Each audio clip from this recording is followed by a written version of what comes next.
welcome back to Classics with Kelsey and Sarah, and today we're talking about one of the ones we had the most fun with, which was Around the World in 80 Days.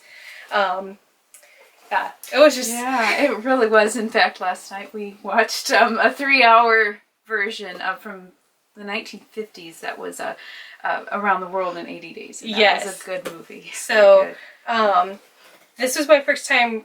This was my first time reading anything by Jules Verne. I had grown up watching the movie, but he had such an incredible imagination, and this was so fun. This book was just like hilarious in parts, and just fun, and all the different cultures we got to see. Yes. That was a lot of fun. Yes, and this was my second time reading it, but I got a lot out of it. Even then. I had forgotten some of the things that went on, and some of the places that they visited, and just how much culture they depicted, and you really feel like you learned something. Yeah, it really does feel like an educational book, and I know like our family did a unit study called Around the World in 80 Days where we did a bunch of different cultures and stuff, so that was that was fun, and I could see it making such a great homeschool. Yeah. Like feel almost like you trip around the world. And this edition is kind of fun because on the inside it has notes and whatnot. I think this is a children's classics edition, and it's just I have several of them, but it's really helpful, especially if you don't know a lot of or especially for kids, so they don't have to go looking up different things in different places. It's all here, like about the different animals and or various things that they encounter. Yes. And especially important for different things around the world that you're not familiar with. Yes.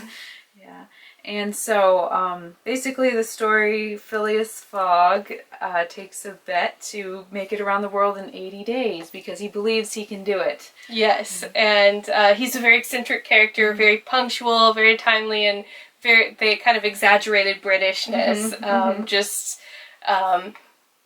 That was probably one of the funniest things. It's just like, and Jules Verne set it up so well because even though it's the first thing off the bat that he takes this bet, you already realize how unusual it is for him because he's just like one of those people that has the exact same thing on Monday he has the same meal, on Tuesday he has the same meal every Tuesday and stuff, and then he just like suddenly throws it all and decides to take a trip around the world. And he never loses his cool throughout the whole thing, because a trip around the world is stressful no matter how much you take. But since he's on this timetable and dealing with missed boats and trains, and but he never loses his cool. Yeah.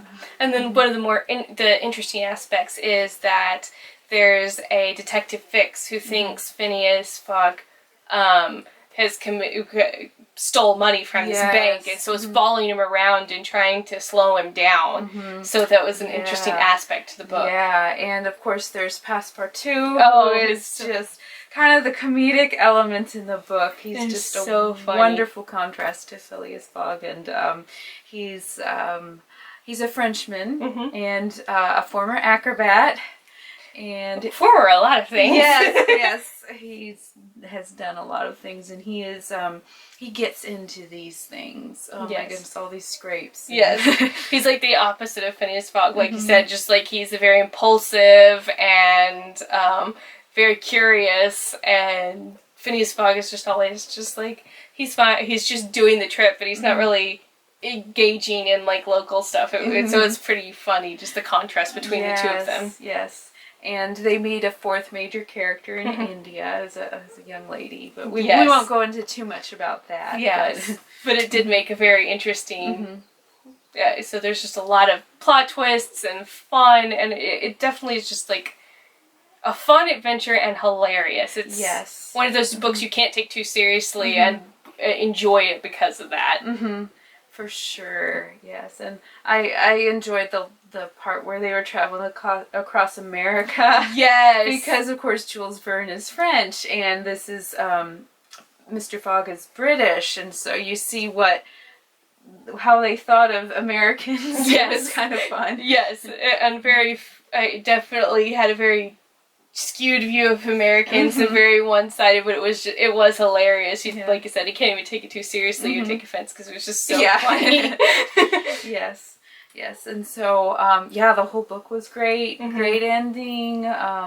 definitely one to check into, I think. Yes, and made us want to read more, or at least me read a lot more Jules Verne. In fact, we did. Yes, so we did. Later on, we read Journey to the Center of the Earth, and hope to read more. Yes. So, well, thank you so much for joining us today, and join us next time for, what are we reading? Bleak House. Oh, Bleak House, okay. I thought it was that last week. Now we're going out to Bleak House. Yep. All right, thank you. Bye.